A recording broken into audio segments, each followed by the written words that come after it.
নমস্কাৰ বন্ধু বান্ধৱীসকল, লিপিকাছ কিটচেনলৈ আপোনালোক সকলোকে পুনৰবাৰ স্বাগতম জনাই মই আপোনালোকৰ মাজলৈ লৈ আহিছোঁ মোৰ অন্য এটি ৰেচিপি। অতি সহজতে হোৱা এটি মটনৰ ৰেচিপি, মটন মছলা গ্ৰেভি।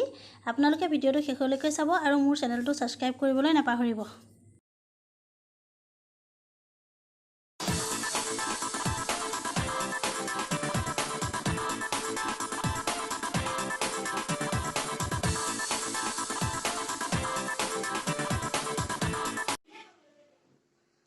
মটন মছলা গ্ৰেভি বনাবলৈ মই লৈছোঁ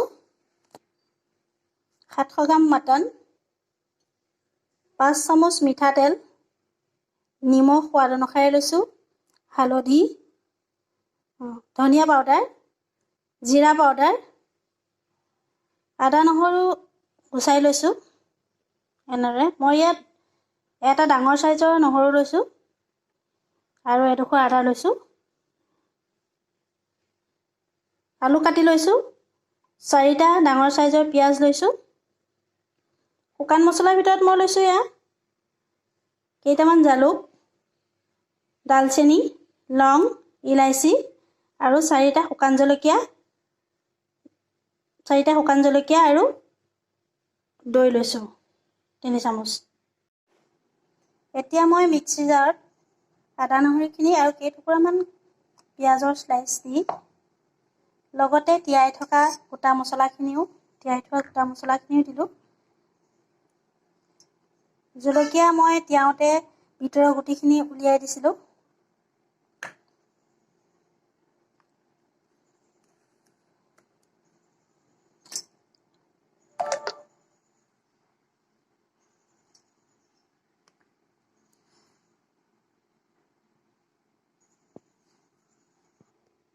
তিয়াই লোৱা মছলাখিনি এনেদৰে মই মিক্সিত পেষ্ট কৰি ল'ম।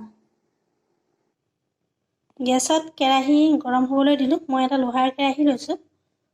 এইটো কেৰাহীত বনাবলৈ খুবেই ভাল হয়। এতিয়া ইয়াতে মই মিঠাতেলখিনি দি দিম।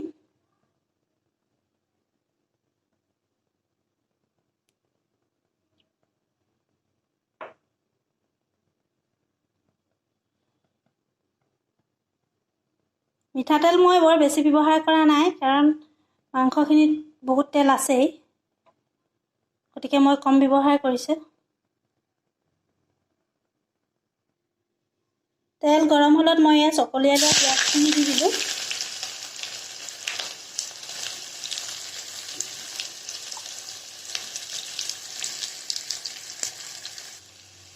ইয়াতে মই 2টা তেজপাতো দি দিছোঁ। তেজপাতটো আপোনালোকৰ পচন্দৰ মতে দিবও পাৰে বা নিদিলেও আপোনালোকৰ নিজৰ পচন্দ এইটো। মই দিলে ভাল পাওঁ, গতিকে মই 2টা দি দিছোঁ।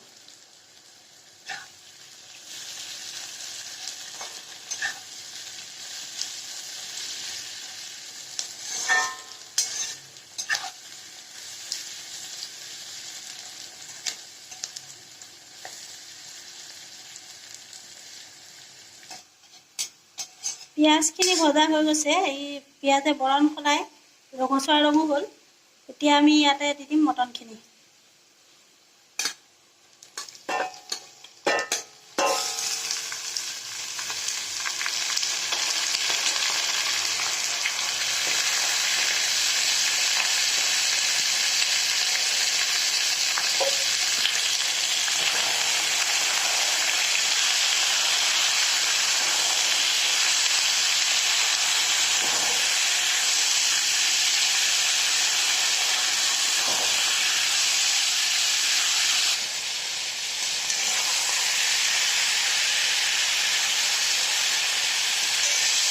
আপোনালোকে চাগে মন কৰিছে আজি মটনখিনি এই এনেকুৱা ধৰণৰ আছে।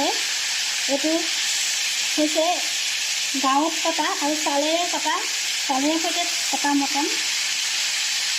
এয়া চালখিনি দেখিছেনে? এইটো মটন খাবলৈ খুবেই টেষ্টি হয়, বহুত টেষ্টি হয়। আমি খাই খুব ভাল পাওঁ। সেইকাৰণে ভাবিলোঁ আপোনালোকৰ লগতে তাৰ ৰেচিপিটো শ্বেয়াৰ কৰোঁ।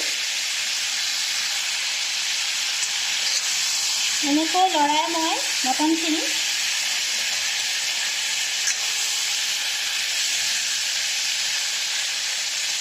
3 মিনিটমানৰ কাৰণে ঢাকি দিম। ঢাকনখন খুলি চালোঁ 3 মিনিট হৈছে, মটনো অলপ অলপ সিজিছে। এতিয়া ইয়াতে মই হালধি দিম 1 চামুচ।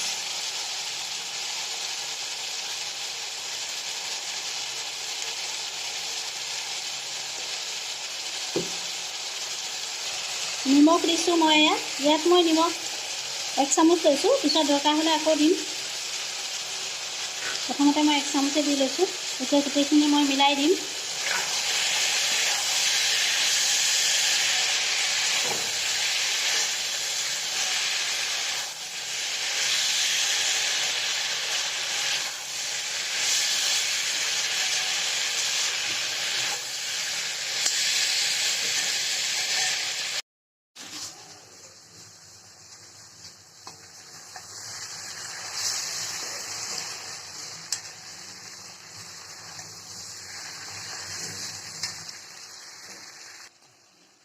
আলুখিনি দি দিলোঁ।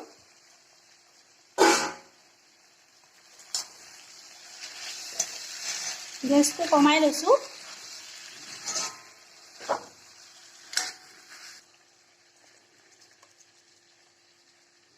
এতিয়া ইয়াত মই এই পিচি লোৱা মছলাখিনি দি দিম।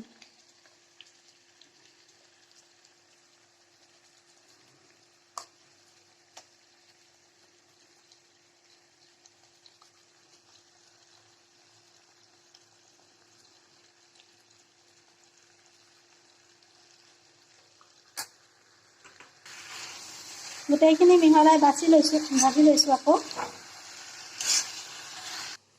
এতিয়া মই এটা বাটিত এচামুচ ধনিয়া গুড়ি,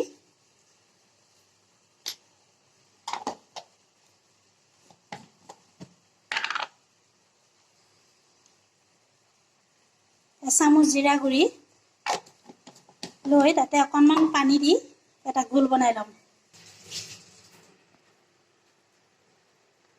এয়া এনেকৈ ঘোল বনাই ল'লোঁ। এনেকৈ দিলে মছলাটো খাবলৈ খুব ভাল হয়, মছলাখিনি ভালদৰে মিলি যায়। এতিয়া মই এইখিনি ইয়াতে দি দিম।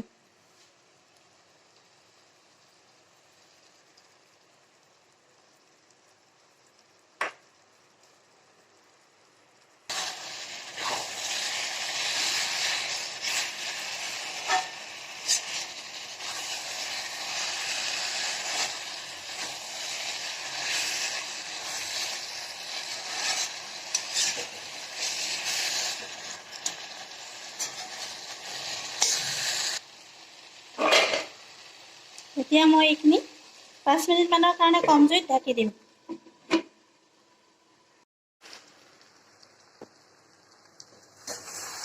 মছলাৰ ঘোলখিনি দি মই অলপ দেৰি ঢাকি ৰাখিছিলোঁ। 5 মিনিটৰ পিছত এই ঢাকন খুলি মই পুনৰ এবাৰ লৰাই দিছোঁ। মছলাৰ ঘোলখিনি মই এনেকৈ ঘোল বনাই দিলোঁ, কাৰণ যদি তেনেদৰে দিয়া হয় তেতিয়াহ'লে লাগি নধৰে পটককৈ। এতিয়া মই এয়া লৰাই ল'লোঁ।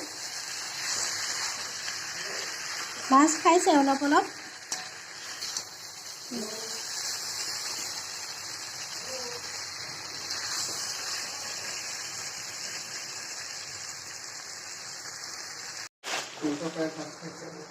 এতিয়া মই ইয়াতে 4টা গোটাকৈ দি দিছোঁ জলকীয়া। এইটো অপশ্যনেল হয়, আপোনালোকে যদি বিচাৰে তেতিয়াহ'লে দিব পাৰে। জ্বলাটো খাব বিচাৰিলে জ্বলা দিব পাৰে।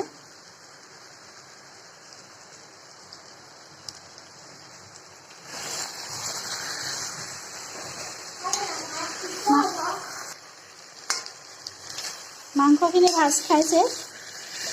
এতিয়া গেছটো কমাই ইয়াত অকণমান দৈ এড কৰি দিম। একা দৈখিনি ইয়াতে দি দিম।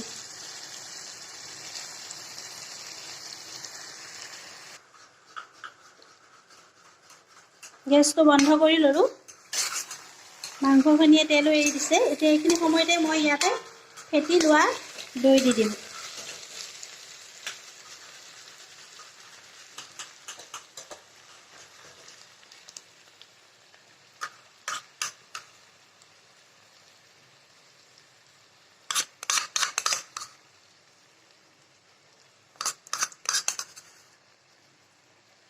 দৈ দিওঁতে এটা কথা মন কৰিব, দৈ দিওঁতে সদায় আপোনালোকে গেছটো একেবাৰে ল' ফ্লেমত নহ'লে গেছটো অফ কৰি দিয়ে দিব, নহ'লে দৈখিনি ফাটি যোৱাৰ চান্স থাকে। এতিয়া দৈখিনি দিলোঁ, দি এতিয়া মই এইখিনি মিলাই দিম।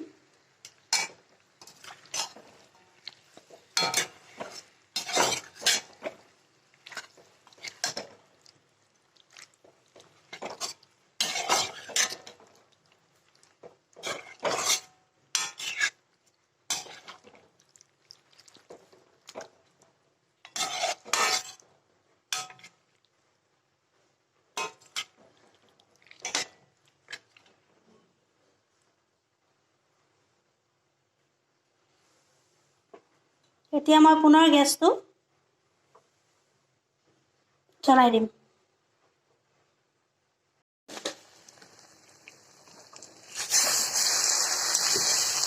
মাংসখিনি ভাজ খাই গ'ল।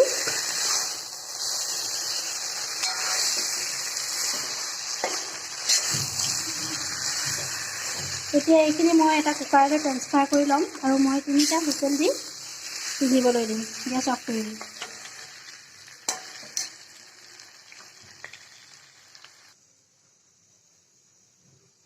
মাংসখিনি মই কুকাৰত ভৰাই দিলোঁ। এতিয়া মই এইটো কাপেৰে 2 কাপ পানী দিম। তাৰপাছত মই 3টা হুইচেল দি সিজিবলৈ দিম। এয়া মোৰ মটনখিনি হৈ গৈছে, খুব ভালদৰে সিজিলেও। এতিয়া আমি সাৰ্ভ কৰিম। এয়া মোৰ মছলা মটন গ্ৰেভিখিনি হৈ গৈছে। বনাবলৈ খুব সহজ আৰু খাবলৈ খুবেই টেষ্টি হয়। আপোনালোকে যদি মোৰ ভিডিঅ'টো চাই ভাল পালে লাইক কৰিব, কমেণ্ট কৰি জনাব ভিডিঅ'বোৰ কেনেকুৱা হৈছে। আৰু মোৰ চেনেলটো ছাবস্ক্ৰাইব কৰিবলৈ নাপাহৰিব। ধন্যবাদ।